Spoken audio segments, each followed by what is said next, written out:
आहे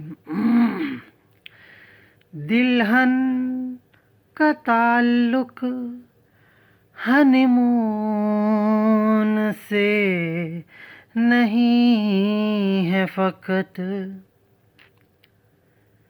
बहुत समझने वाली बात है। दुल्हन कहें या दिल्हन कहें, दिल्हन का ताल्लुक हनीमून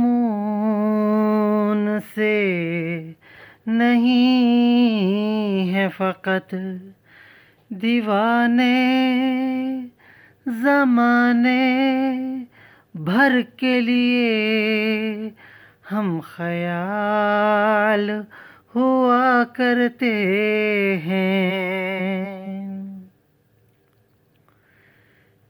ज़बरदस्त है, समझिएगा इस बात को।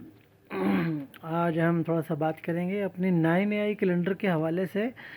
हमारे यहाँ जुमा जो होता है वो होता है यौमुल आशर को।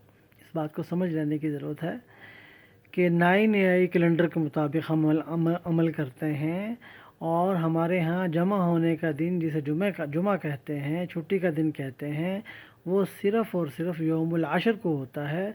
9 दिन काम करें, 10वें दिन आप जमा हों या जुमे का दिन मनाएं। तो उसमें एक महीने में 40 दिन या 41 दिन होते हैं, तो 40 में एक महीने में आपके 4 जुमे होते हैं। जमा होने के दिन में आप खूब इंजॉय करें। Be with us, David Ariel, singer and researcher, always with you.